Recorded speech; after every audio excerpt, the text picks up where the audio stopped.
noches, bienvenidos a TN Central. Hoy tenemos muchísima información del caso Maldonado en exclusiva. Declaraciones de gendarmes que están bajo sospecha, que están en el expediente acercadas por el gobierno. Hay declaraciones que llaman muchísimo la atención. Hay un gendarme, ahora lo va a contar Luciana, que es el que tiene bajo sospecha a la justicia, pero hay otro gendarme que dice: malinterpreté a un compañero que dijo, tenemos a uno. Así es, lo que vamos a contar hoy es en el detalle de algunas de las declaraciones, de las famosas 8 declaraciones que aportó el gobierno al expediente y que nos llevan, nos acercan mucho más. Estamos empezando a conocer algo que no se sabía hasta ahora, que es qué pasó. Siempre decimos, acá hay dos claves en esta historia, de Santiago Maldonado. Una es qué pasó en esas 5 horas en donde la gendarmería estuvo adentro del predio de la comunidad y qué pasó en el río. ¿Está bien? ¿Qué pasó? Porque los únicos testigos en esta historia son los miembros de la comunidad y los de gendarmería que estaban ahí, y hasta este momento la justicia no tiene información suficiente para saber lo que pasó, porque justamente ni los miembros de la comunidad están aportando claridad a esta situación, y la gendarmería está empezando a aportar información nueva que muestra que, tal como se pensaba originalmente, la escena de esta corrida fue bastante precaria, en relación a lo que tenían los gendarmes para generar las detenciones que ellos buscaban. ¿No? Entraron casi sin armas. Entonces, se genera una situación con piedras que aparecen en estas declaraciones, donde aparece esto como una escena casi descontrolada de todos contra todos. Sí, piedrazos, gente que cruza el río del otro lado, caballos. Un gendarme que dice haber escuchado que atraparon a una de las personas que estaban persiguiendo, que dice que después lo malinterpretó. La persona que habría dicho eso y fue malinterpretada es la misma que había dicho otro gendarme, que le había informado que le había dado un piedrazo a una de las personas que había cruzado el río. Son muchas declaraciones y tienen muchísima, yo no sé si llamarlo contradicciones, pero muchos indicios de que esas 5 horas en lo que pasó ahí fue, como dice Luciana, un todos contra todos descontrolado, no organizado.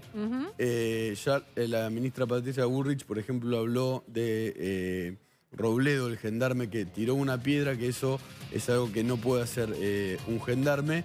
Pero Robledo, hay más. Sí, ahora vamos a contarle más, pero la declaración de Robledo, que fue ratificada, que él dijo eso, tampoco está tan claro si efectivamente tiró una piedra o no, pero de alguna manera compone cada vez más esta escena. Ahora les vamos a mostrar algo que no salió hasta ahora, que es el contenido principal. Vamos a hacer hoy solo 2 declaraciones, porque creemos que son las más importantes, 2 y una partecita de otra.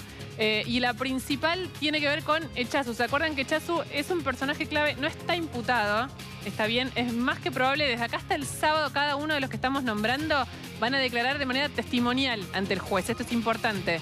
¿Por qué es importante? Porque el juez entiende, Robledo no es el caso, porque ya al reconocer tirar una piedra podría quedar imputado, entonces no va a declarar como testigo, pero ellos en principio van a declarar hasta el sábado, ¿está bien? Echazu es el que recibió ese fuerte impacto de una piedra en la cara. Claro. Que además él estaba armado con una escopeta, llega hasta el río, es del grupo de los que llega hasta el río, y es el que al final del día labra el acta después de toda esta situación. Bueno, ¿qué dijo él en esta declaración que está en manos del juez Otranto? Dijo que recibió un impacto de un proyectil en la cara. Por proyectiles es una piedra. Es una piedra que los mapuches de la RAM tiran con honderas, que son muy precisos, y que según fuentes de la investigación ya la habían pegado. La persona que lleva la escopeta antidisturbios en la gendarmería se la llama en la jerga el escopetero. Así es. Ya había habido otro escopetero que cuando agarra la escopeta le tiran un hondazo con una piedra desde lejos y también le parten la cara, y Echazu sería el segundo escopetero, y ni bien agarra la escopeta, también muy precisos los mapuches de la RAM, le tiran otro hondazo con un piedrazo y lo lastiman, pero esta vez Echazu entra lastimado al predio. Así es.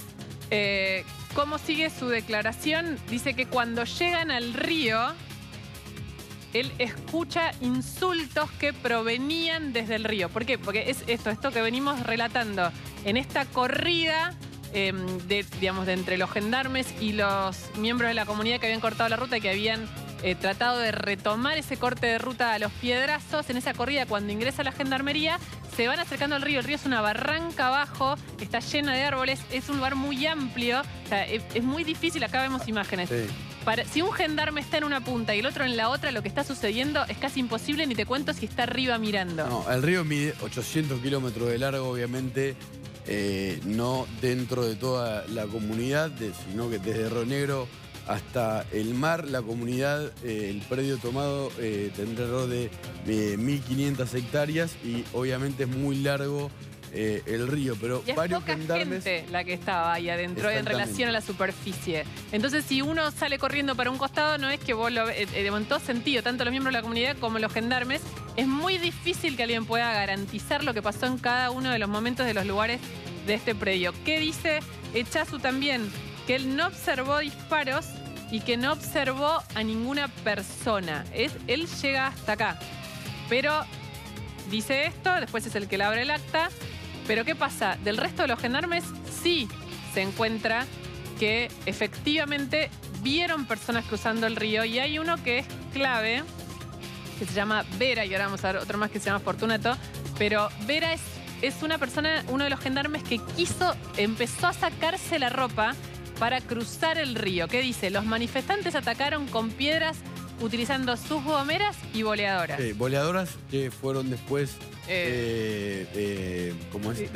Secuestradas, retenidas. Secuestradas por el juez Otranto, ¿no? Sí. Puede parecer raro una boleadora, pero los mapuches las usan muy bien, igual que las honderas con las piedras. ¿Qué dice Vera? Que él ve a una persona cruzando el río. Él empezó directamente, porque este relato después lo confirman otros que estaban a su lado. Él le pregunta a su superior, él intenta, ya se empezaba a sacar la ropa. Otra aclaración, cuando hablamos del contexto del río, primero que ahí hacía 15 grados bajo cero, sí. Y el río es helado. Cualquier persona que está ahí, que conoce la geografía, sabe que cruzar el río no es una cosa sencilla, no solo por el río, las piedras o el peligro que puede tener cruzar un río. Y en medio de un combate, digamos. Por eso, sino sobre todas las cosas, por el frío. Digamos, a lo mejor los miembros de la comunidad tienen un conocimiento mucho más profundo y una adaptación mucho más profunda al territorio. O saben a qué altura es más fácil cruzarlo que otra, ¿no? Porque puede llegar a medir unos 50, 2 metros menos. Todavía ahora que un gendarme que haya llegado hasta ahí y vea cruzar a las personas que están buscando de modo violento, se quiera quitar la ropa. La ropa tenían, según el informe de gendarmería que le llevaron al juez, chalecos antibalas, botas, cascos antimotines. Que se quiera sacar todo eso para cruzar muestra el grado de virulencia o el enojo que había generado la gente de la RAM con los gendarmes, que están muy acostumbrados también a lidiar con ellos porque hubo varios ya operativos ahí. Sigue la declaración de Vera. Así es, él le pregunta a su superior, ¿me tiro a sacarlo? A lo que le dijeron que no. Y por eso él dice que llega hasta el borde del río y después se vuelven, y fíjate lo que dice él de lo que ve en esa situación. Dice que del otro lado del río ya habían cruzado entre 8 y 10 manifestantes. O sea que ya habían logrado cruzar del otro. Recordemos el corte de ruta, por esto, para ponerlo en contexto. Sí. Eran 8 personas. Digamos, como decimos, que tiraron piedras y toda la situación. Después adentro del predio hay un poco más, pero estamos hablando siempre de 30 gendarmes y 10 miembros de la comunidad. Ese era el escenario en donde se daba esta situación. Ellos despejan la ruta, también con ciertos disturbios. Después la gente del LOF, los mapuches de la RAM, se repliegan dentro de su territorio, y cuando empiezan a despejar las barricadas, la gendarmería, ahí empieza una lluvia de piedrazos impresionante, con honderas, aunque parezca mentira.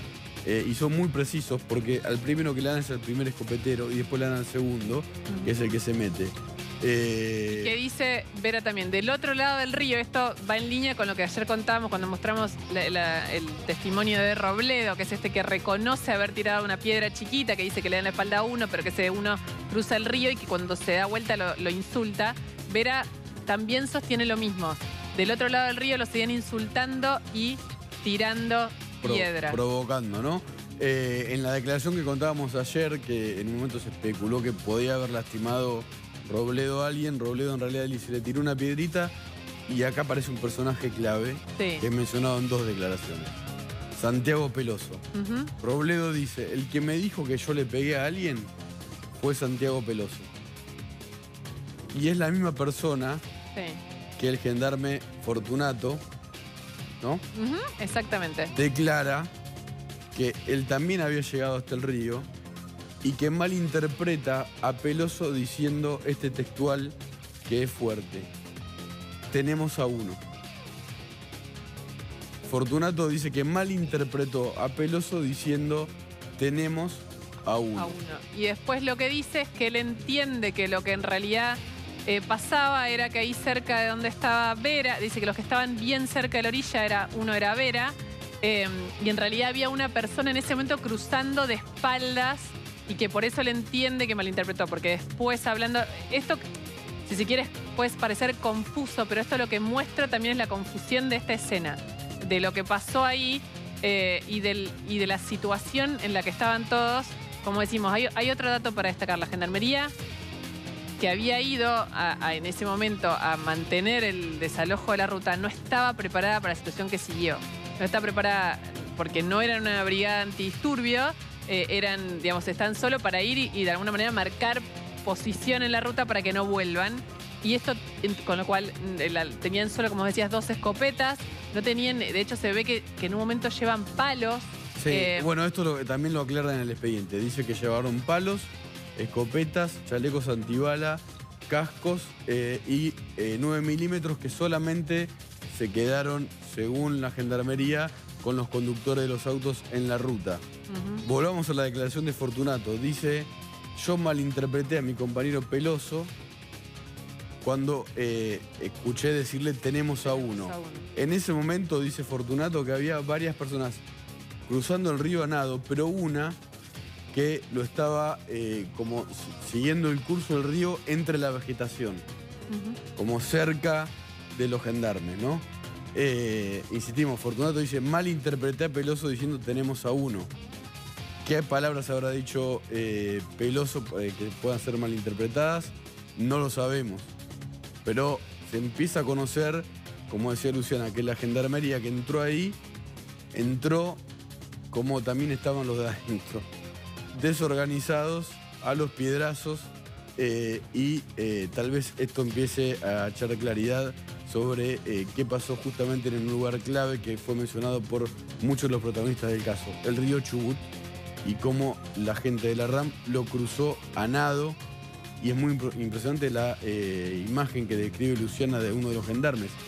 Se quiso desvestir para cruzar desnudos el río y pelear contra 10 que estaban enfrente. Del otro lado, en un río que es muy posible que te congeles mientras lo estás cruzando. Digo, ¿no? Realmente son temperaturas bajísimas y una situación, muy hostil.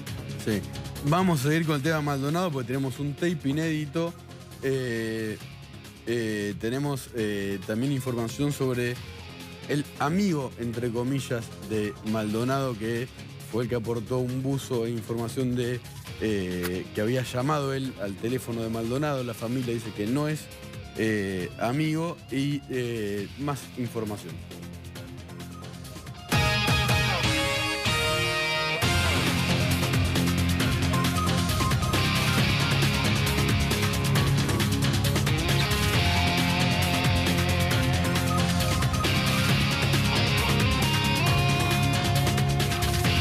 Luciana, que una repleta de información y atención con esto que se va a conocer mañana. Mañana, sí, es otro dato que vamos a dar que está sucediendo en la investigación de desaparición forzada, digamos, la que investiga la responsabilidad sobre la desaparición, si fue o no de Gendarmería. En ese expediente, mañana va a conocerse los resultados de algo que era importante, que es cuando hacen los allanamientos en el escuadrón de Gendarmería, se llevan los celulares, las computadoras, toda la información de los gendarmes que participaron del operativo el 31 y el 1 de agosto. El 1 de agosto, perdón. ¿Qué es lo que se va a conocer mañana? Vamos a dar solo un adelanto, porque es un adelanto que afirma esto mismo que venimos diciendo, que es en el peritaje de los mensajes de texto, de las llamadas, y sobre todo de los mensajes de WhatsApp y de las llamadas, se ve que dentro de la comunidad de los gendarmes hay un tema con el piedrazo. ¿Está bien?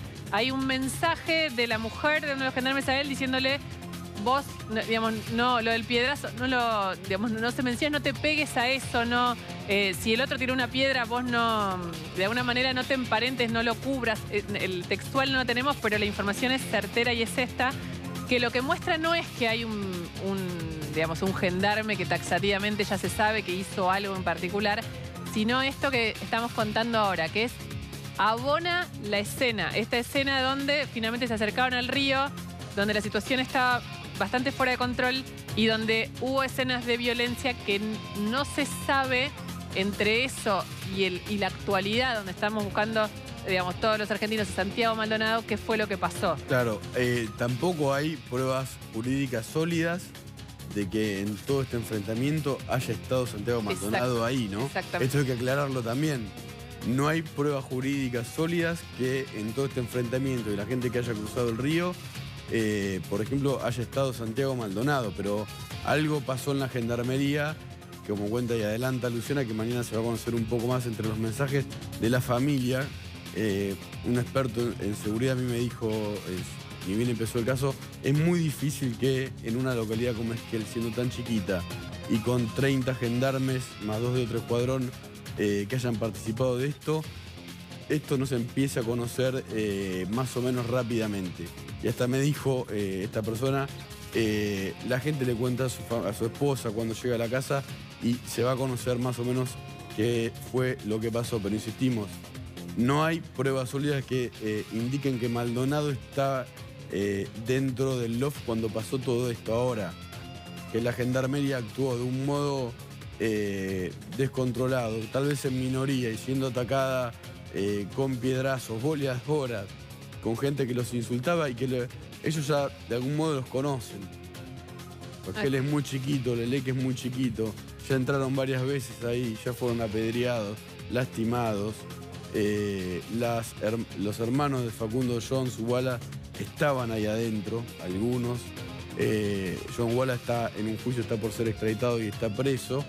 Y el clima era muy tenso ya desde que cortan la ruta el día anterior, el 31, ¿no? ¿Cuál es, a esta altura, si uno le pregunta, creo que a todas las partes que intervienen en este asunto, que uno pensaría que la familia, la querella, la investigación judicial, el gobierno, están todos en desacuerdo, a lo mejor en realidad todos coinciden en un punto.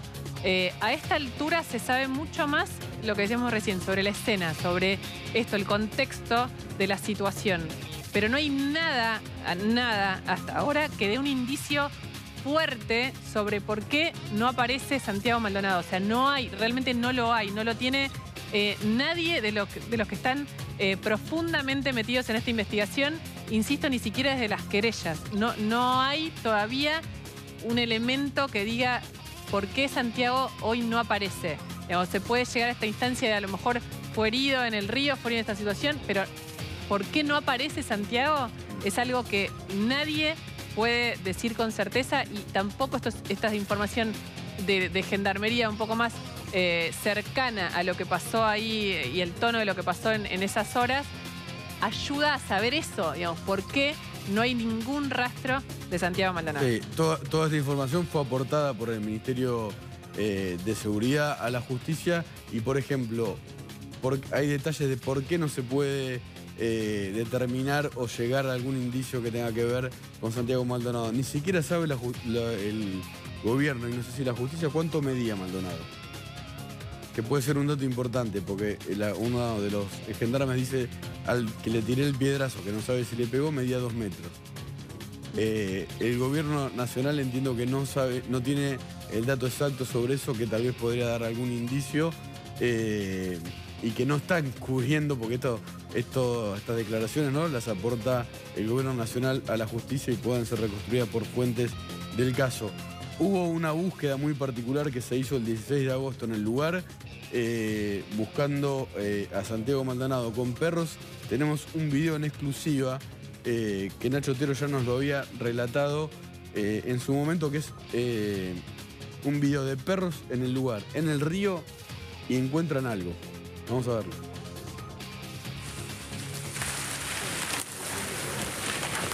Manu.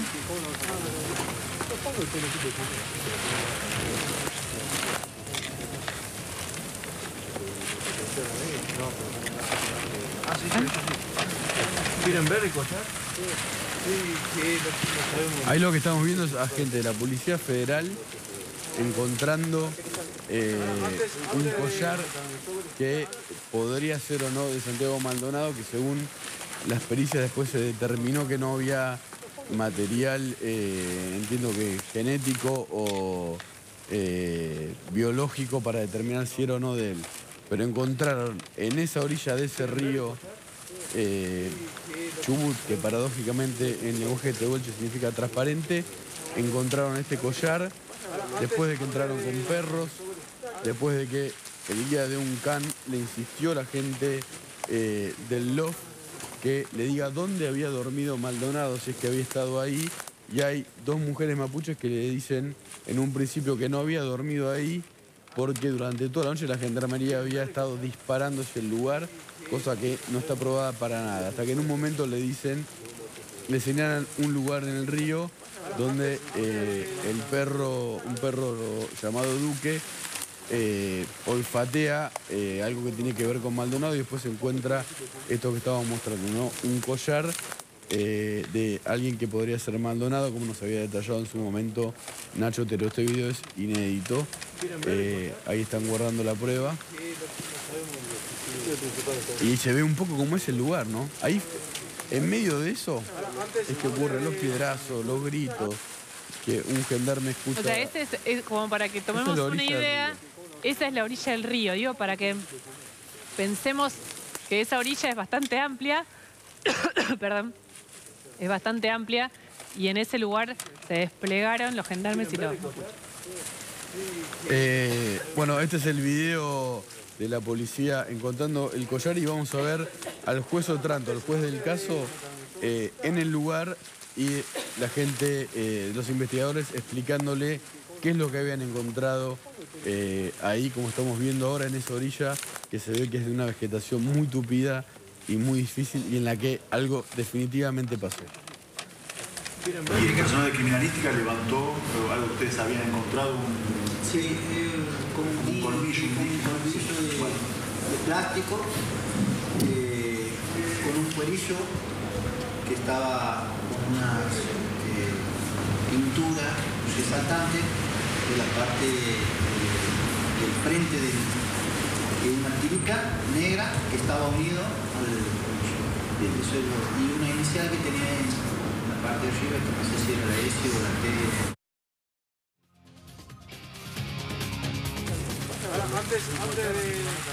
Ahí estaban explicando al juez qué es lo que habían encontrado. Después no se pudo determinar si el collar era o no de Maldonado. Por eso decimos que no hay pruebas jurídicas sólidas que prueben que Maldonado haya estado ahí, en ese lugar donde hubo un combate casi cuerpo a cuerpo, con piedrazos. El diario Clarín publicó ayer una nota que decía que un gendarme había disparado un arma antidisturbios. Eso está entre las declaraciones de estos gendarmes aportados a la causa judicial. Pero que habría sido de lejos y que no se conoce si efectivamente le dio a un cuerpo o no, ¿no? Seguimos. De todos modos, ese tipo de armas disparadas a la distancia, aun cuando impacten, no pueden provocar la muerte de nadie. Ahí está yendo la policía. Y está filmado, ¿no? Este operativo, ¿no? Entero. Ahí tenés dos cámaras, ¿no? Tenés dos cámaras.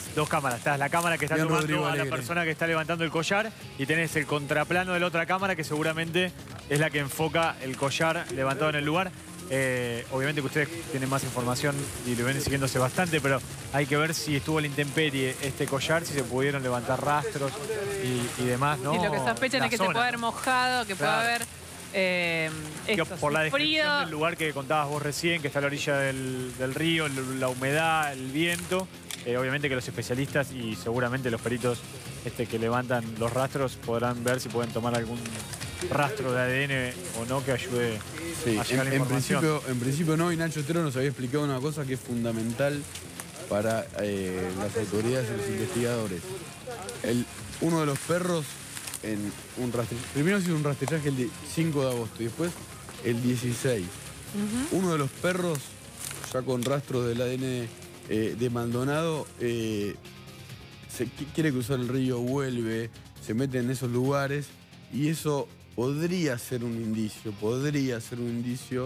de que Maldonado estuvo ahí después del 1 de agosto. Lo digo en potencial porque obviamente... Cuando decimos Maldonado nos referimos al cuerpo de Maldonado. Esto es feo explicarlo para que se entienda. Los perros tienen el rastro de los cuerpos humanos, del modo en que estén vivos o muertos. Entonces, la duda o la sospecha o la pista esta por seguir es si el perro siguió efectivamente ese rastro, que era el buzo, que era efectivamente de Santiago, si ahí estaba... el cuerpo de Santiago Maldonado del modo en que sea, ¿no? Sí, estamos con Nacho Otero desde Esquel, como siempre. ¿Nos escuchás, Nacho? Sí, Lu, Nico, Rodri, los escucho perfecto. Algo para sumar respecto a lo que decía Luciana. Los perros que están trabajando, por lo menos de la policía de Río Negro, fueron 2, Duque y Halcón. Halcón tiene un sistema de trabajo como si fuese binomio, en donde detecta rastros y restos humanos y por el otro también explosivos. Y mientras tanto Duque es el que sigue el rastro de personas vivas.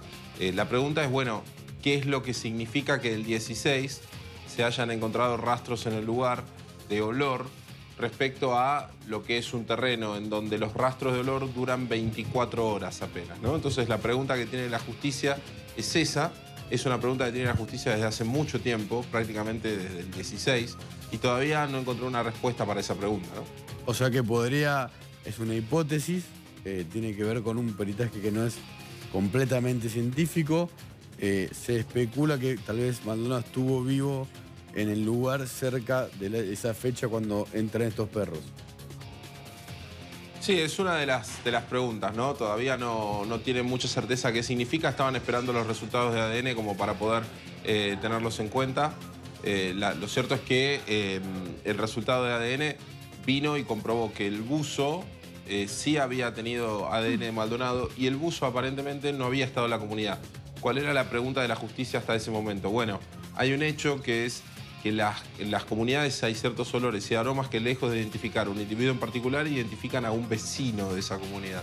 Entonces puede compartir un rastro de olor con otra persona. La pregunta es, el buzo que aporta el amigo, que es el que sí termina confirmando que tiene ADN de Maldonado, ¿estuvo en la comunidad? ¿No estuvo en la comunidad? ¿Es el que está más puro? Bueno, es la gran pregunta que todavía hasta el momento no tiene respuesta. La justicia está tratando de poder encontrar algún camino como para poder seguir mientras que siguen los rastrillajes y las declaraciones testimoniales respecto a este acto en particular, ¿no? Sí, ahora vamos a hablar del buzo y quién lo acercó, porque llama mucho la atención y la familia y la justicia creen que no fue hasta el momento, amigo, ¿no?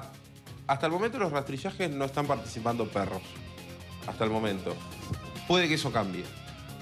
O sea, puede volver a haber rastrillajes con perros. Puede que eso cambie en las próximas horas. Importantísimo el dato que dijo Luciana al principio de TN Central. La hora precisamente en la cual la Policía Federal va a acercar esto a la fiscal va a ser mañana aproximadamente a las 8 de la mañana y se lo va a llevar a la Fiscalía. Estás hablando del cruzamiento de llamados. Exactamente, los peritajes se hicieron en Buenos Aires y viajaron hoy vía avión y mañana se presentan formalmente, ¿no?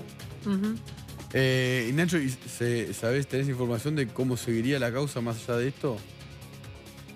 Lo que sigue ahora es, por lo menos en la estrategia del juez respecto a las declaraciones, es ir armando toda la reconstrucción posible con declaraciones testimoniales, es decir, a donde la persona que se siente frente al juez en esa audiencia está obligada a decir la verdad y bajo juramento, y una vez que eso esté definido ya continuar con la declaración de Robledo, que recordemos que puede ser citado a testimonial y en un momento del relato, si hay algún elemento que termina complicando su situación, esa declaración testimonial se termina y cambia y pasa a ser indagatoria, ¿no? Ya es un primer acto de defensa. Nacho, ¿hace cuánto tiempo estás en Esquel? 15 días, hoy. Está cansado, Nacho, ¿no? Sí, a esta hora también. Estuvo todo al aire, pero te agradecemos, Nacho. ¿Cómo fue cambiando el clima del lugar respecto al caso? Fue cambiando, a ver, donde siempre hubo más ebullición y efervescencia respecto al tema, porque como siempre decimos, hay dos centros geográficos respecto al caso, que tienen dos contenidos completamente distintos. Esquel es la sede judicial, en donde además todo está atravesado por la postura, el caso Maldonado está atravesado por la postura que tienen los habitantes de la zona respecto al RAM. Claro. ¿No? Entonces en Esquel hay una postura mucho más en contra del RAM que la que hay en el Bolsón. Con el condimento de que en el Bolsón hay también un centro, una sede que vendría a ser emocional. Está toda la gente que compartió todo ese tiempo que estuvo Maldonado en el Bolsón con él, que lo conoció, que fue a Peñas, que lo cruzó, que lo vio en la Feria de Artesanos, que conversó con él, algunos que hasta tatuó Maldonado en el Bolsón. Está también el escuadrón de gendarmería que actuó dentro del LOF. En el operativo, dentro del LOF, o sea, es decir, hay otro clima muy distinto al que hay en el Esquel, en donde pasan las novedades judiciales. Y también, por ejemplo, para tener en cuenta cómo la sociedad de Esquel vive el tema, no puede diferenciarse en la concepción de una parte de la sociedad de Esquel el caso Maldonado de la postura que tienen respecto al RAM. De hecho, mañana incluso hasta se está convocando a una movilización para oponerse al RAM, por ejemplo. Claro. Entonces, algo que ya pasó en el hay Maitén. hay todo un contraste completamente distinto entre el Bolsón y Esquel. El clima de más efervescencia se vivió en el día de ayer, cuando fueron distintos manifestantes los que se acercaron al juzgado federal, en donde el juez y la fiscal tuvieron que salir acompañados por un cordón de policías para poder retirarse del edificio después de la declaración testimonial de 3 gendarmes. Sí, eso fue impresionante. En el día de hoy, sí, el día de hoy, el clima de paranoia por parte de los funcionarios judiciales siguió estando. Había nada más en la puerta del juzgado 3 periodistas, estábamos 3 periodistas con 3 camarógrafos y la fiscal salió con un cordón de prefectura con cascos y escudos y equipamiento antimotín, empujándonos con los cascos para pasar. O sea, una locura también lo que... Es una locura. Lo que pasó ayer es que vive. además justamente se empezaron a declarar los gendarmes que están en la mira y hubo incidentes contra el juez que tuvo que salir como si fuera... Sí. Nada, en medio de exactamente. Pero, por ejemplo, eso que lleva a que el día de hoy estábamos nada más 3 periodistas, nada más, con los 3 equipos técnicos. Y igual se hizo ese cordón y terminamos en una situación en donde era una calle desierta, en donde estábamos para tratar de hablar con la fiscal, teniendo que luchar contra escudos de prefectura. Entonces, la verdad que la causa tiene también un componente que va atravesando la situación personal de exposición que van viviendo distintos actores que están involucrados en el caso, ya sea los que investigan como también los que son citados a declaraciones indagatorias, ¿no? Como siempre, impecable, Nacho Otero, aún siendo las 21:34 y después de estar al aire muchísimas horas. Te llamamos mañana, Nacho. Un abrazo grande. Gracias.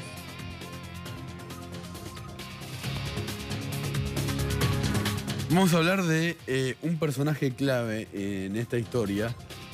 Alguien que dijo ser amigo de Santiago Maldonado, que la familia desmiente que sea su amigo. Que en rigor, como decís vos, nadie de los que tuvieron algún vínculo en que él llegue a este expediente entiende bien quién es esta persona de la que vas a hablar Claro. ahora. Capaz se va a entender mejor con lo que voy a contar ahora. Esta persona se llama Ariel Mariotto Garci. Es la que aporta el buzo que da positivo en el ADN de Maldonado, que se usa para diferentes investigaciones, como veíamos la del perro. Es la persona que dice que, enterado de que desaparece su amigo, entre comillas, Maldonado, esto lo dice él, que es amigo, lo dice Garci, es la persona que dice que al otro día, el 2 de agosto, cuando se entera que desapareció su amigo, entre comillas, dice que llamó al teléfono de Maldonado y que alguien atendió que escuchó 23 segundos de ecos o de sonido ambiente. En algún momento hasta dijo de botas. Ariel Mariotto Garzi, según él, era un testigo reservado en la causa. Que eso no fue así. Que no fue así. Nunca fue testigo reservado. Se quejó y criticó mucho a Patricia Bullrich, que lo nombró en el Congreso porque no era un testigo reservado. Y sobre todo criticó mucho al juez Otranto. Y tiene razón, o no es que tiene razón, sino que tiene razones para criticarlo.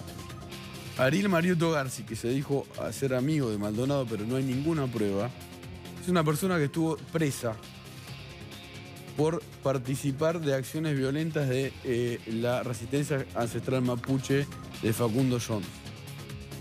O sea, Ariel Mariotto Garzi, que aportó un buzo de Maldonado y que dice haberlo llamado a su teléfono, estuvo preso por ser parte de las acciones violentas de la RAM. Esto fue en el 2016, cuando cortó con alguien apellidado Fernández Guala el camino que hace el tren de La Trochita, que es un monumento histórico, y que se tuvo que frenar en Leleque, justamente porque le habían puesto piedras o cosas en el camino. ¿Quiénes habían sido esas personas que habían frenado ese tren? Ariel Mariotto Garzi y Nicolás Fernández Guala. Ahora, la gendarmería lo detuvo a Ariel Garzi o Ariel Mariotto Garzi, que tiene domicilio en Chipoleti, no en Leleque ni en el Bolsón. Estuvo preso y tiene un procesamiento ratificado por la Cámara de Esquel en septiembre del año pasado por esto. O sea, la persona que dijo ser amigo de Maldonado y aportó una prueba que tiene que ver con el buzo, que da algún indicio de que algún acceso tuvo a Maldonado, es una persona vinculada a la RAM. La familia de Maldonado dice que no es para nada amigo Garzi de Santiago Maldonado, y la justicia también sospecha de Maldonado. ¿Por qué? Porque el que lo metió preso fue el juez Otranto en su momento. Que es el juez que tiene cargo todas las causas por corte de rutas nacionales, pues son causas federales. Lo que decía Nico es tal cual, y el dato de que podría tener un amigo de la RAM, claramente Santiago Maldonado, eso no sería el conflicto. El problema es que la declaración de Ariel Garzi, primero que la propia familia, a esta altura nadie de los que conocieron a Santiago Maldonado dice que tenían un vínculo. Y su declaración en la justicia fue muy sospechosa, generó más preguntas que respuestas. Garzi fue a buscar, al donde vivía Santiago a buscar ese buzo antes de que llegue la policía. O sea, él se llevó ese buzo del lugar donde vivía. Esto se fue sabiendo después. Apenas él aparece en la escena, apenas desaparece Santiago Maldonado, cuando realmente todavía nadie tenía idea de la envergadura que iba a tomar, en el sentido de que todo el mundo pensaba que iba a aparecer, que era una situación donde iba a terminar apareciendo Santiago, que no sé, lo que fuera. Era el 2 de agosto. Y era el 2 de agosto. Él fue, esto acababa de vivía empezar. y se lleva un buzo. Y se lleva un buzo y lo aporta a la causa, y él dice que era su amigo y que lo llamaba todo el tiempo, y rápidamente la justicia detecta que no lo había llamado nunca y que hay un solo llamado, que ahora Rodrigo va a contar la historia de este llamado, que es como mínimo bastante sugerente.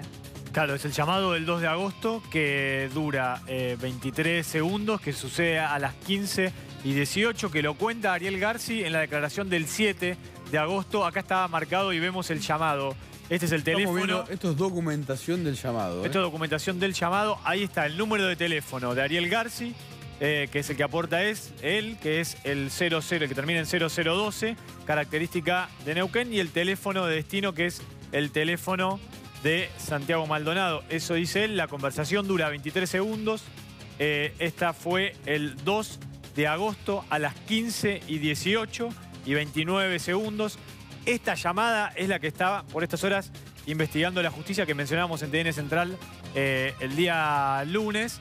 Ahí en particular, y la información es que esta llamada no la registra hasta ahora ninguna antena de telefonía argentina. La empresa de telefonía argentina del teléfono que está usando Ariel Garzi le dice al juez que el teléfono no está a nombre de Ariel Garzi, está a nombre de una señora de nombre Cristina, que ese teléfono recibió 2 cargas de teléfono, una de 20 pesos y otra de 50 pesos días antes de la llamada telefónica, y que en principio hasta ahora, por lo menos hasta ahora, mañana la información la va a tener el juzgado a disposición, no hay ninguna antena de la empresa de telefonía ni de otra empresa de telefonía que impacte con el llamado. Con lo cual, la empresa telefónica telefonía móvil, estaba bastante preocupada por dónde impactaba esa antena, dónde estaba esa antena.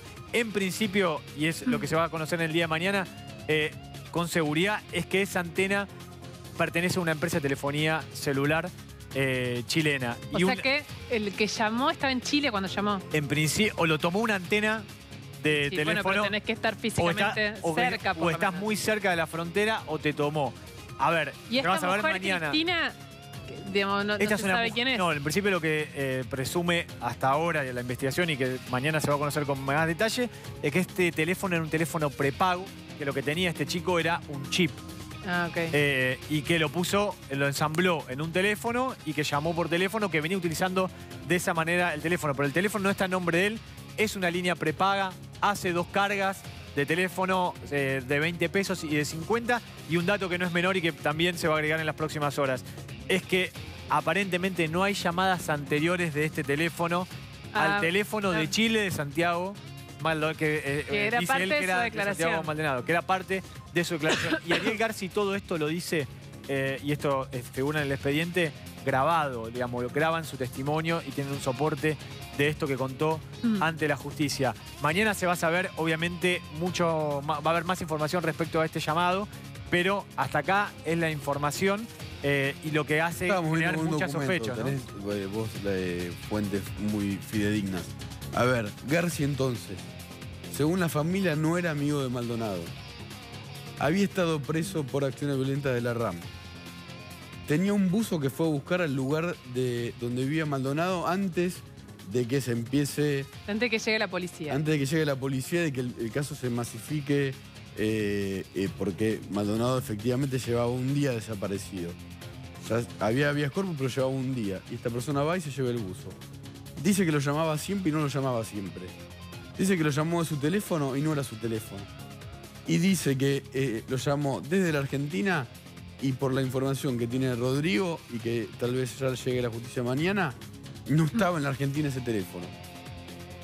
Ahora, la pregunta es por qué, ¿no? Digamos, Claro. ¿de dónde? La pregunta se hacen todos, insistimos con esto desde la investigación, las partes que intervienen, la familia de la víctima es ¿por qué? ¿Por qué aparece este chico?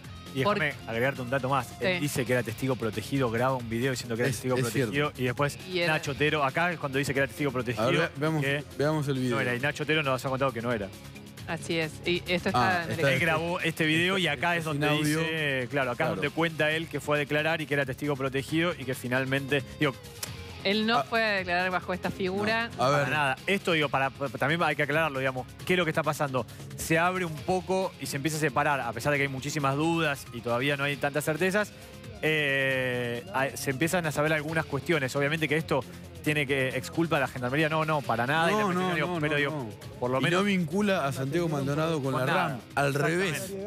Escuchemos a Ariel Mariotto Garci. El teléfono de Santiago 24 horas después de que Gendarmería se lo llevó de la LOF, la cual me atendieron por 22 segundos y es la prueba que presenté ante el juez Guido Tranto del Juzgado Federal de Esquel. Él mismo en las declaraciones que yo presté me dio su palabra de que iba a quedar como testigo reservado, que no iban a dar a conocer mi identidad. Y hace unos días la ministra de Seguridad, Patricia Bullrich, en conferencia de prensa en el Senado, dio mi nombre completo, el nombre de mi padre y mi domicilio antiguo de donde vivía en Neuquén Capital, diciendo públicamente que yo era el testigo que había presentado la prueba de la llamada. Y hasta antes de que Patricia Bullrich hable, yo estaba escondido por temor, me estaba resguardando. Y de que me dejaban al descubierto no me quedó otra que hacerme público para tratar de garantizar más mi seguridad. Bueno, protejamos a Ariel, decía el cartel. No, esto... Perdón, no decir. No, a ver, estaba mintiendo. No era testigo protegido. No había llamado a Maldonado asiduamente, según se comprueba con las pericias telefónicas. Se llevó un buzo antes que llegue la policía al lugar donde vivía Maldonado y desde el expediente costó mucho saber, se ve que costó mucho saber dónde vivía Maldonado. Y él sabía. Y lo más importante, Ariel Mariotto Garci estuvo preso y está procesado con confirmación de cámara por haber participado de acciones violentas de la RAM. La familia dice que no es amigo de Maldonado. ¿Por qué declaró como declaró? Ahora sigue el camino de la justicia y Rodrigo Alegre agregó además que tal vez mañana se conozca otra cosa que lo complique más, que es que el teléfono de donde dijo él llamar a Maldonado estaba en Chile o impactó en Chile. ¿Quién es Ariel Marioto Garci y qué esconde detrás de su declaración? Vamos a una tanda y cuando volvamos vamos a contar una información que se publicó en el diario Clarín. Se encontró un papel en un allanamiento en la RAM donde se decía que tenían que organizar un golpe de prensa porque, entre otras cosas, para ayudar a Facundo Jones Wallace y porque estaba TN en el lugar. Ya sabían que estaba Nacho Otero. Después de la pausa te lo contamos. No hay que vivir fingiendo. Contamos recién, antes del corte, que Daniel Santoro publicó en Clarín un documento impactante. Es ese. Fue encontrado dentro del loft de la RAM. ¿Qué dice? Muy concreto, que hay que, en estos días, dice la RAM, que tienen que generar un golpe de prensa. Esto seguramente está vinculado a que Facundo Jones Wallace va a ser extraditado seguramente a Chile en un juicio, aprovechando todo esto que está pasando, que es la desaparición de Santiago Maldonado. Porque aprovechando que anda TN en la zona y el tratamiento que hace el periodismo oficialista sobre Venezuela. Discurso más agresivo, más provocación. Esto fue en los días que era más compleja. Si no hay solución, quemaremos su nación. La nación es la Argentina. Vamos una tanda y cuando volvamos te vamos a contar que hoy detuvieron al acusado de haber puesto una bomba en Indra, la empresa que hizo el conteo de los votos en la última elección y está vinculado al kirchnerismo. Días antes de que sean las elecciones de las PASO, alguien llevó una bomba a la empresa que contó los votos de esas elecciones. El escrutinio provisorio lo hace una empresa que se llama Indra, con lo cual es clave porque es la que da los datos la noche del escrutinio, ¿no? De la votación. La bomba era mortal, letal, según las palabras de Guillermo Marijuán, que fue el fiscal que investigó el caso junto a la compañía del juez Rafecas. Lo que estamos viendo ahí era mortal porque tenía elementos que volaban para cualquier lado. Quien la abrieron al revés, si la abrían bien explotaba. Estamos viendo ahí a la persona que fue detenida hoy, después de una larga investigación. Se llama Mariano Fresco, también fue detenido Verónica Altamirano. Ojo, ahí esta persona es el motoquero que llevó la bomba. Que está completamente deslindada, tanto la empresa de moto como el motoquero están deslindados de este asunto. El que les encargó el trabajo, el que les dio el paquete es Mariano Fresco. Mariano Fresco y Verónica Altamirano. Le dijeron que hablaban por WhatsApp porque eran personas sordomudas. Sí. Después de una investigación de Marijuán y Rafecas, que tuvo que ver también, obviamente, la policía y el Ministerio de Seguridad, se determinó por esos teléfonos y se llegó hasta el domicilio hoy de Mariano Fresco y Verónica Altamirano. ¿Qué encontraron en el domicilio de él? 9 celulares, varias tarjetas SIM y una computadora que están analizando, porque de ahí suponen que esta persona lo hizo por encargo o con alguna intención en particular, ¿no? Sí. Mariano Fresco y Verónica Altamirano tienen un comedor social llamado Copa de Leche Soñando Alto y trabajan con La Cámpora en el barrio de Don Orione con el puntero Amado Hernán Verón, según la información que se está analizando en el caso. Quédense en A Dos Voces, que entiendo que van a seguir hablando del caso Maldonado con uno de los protagonistas que más investigó el caso desde el gobierno. Nos vemos mañana. Sí, nosotros nos vemos esta mañana. Que descansen. Digo, éxtasis. Hasta mañana.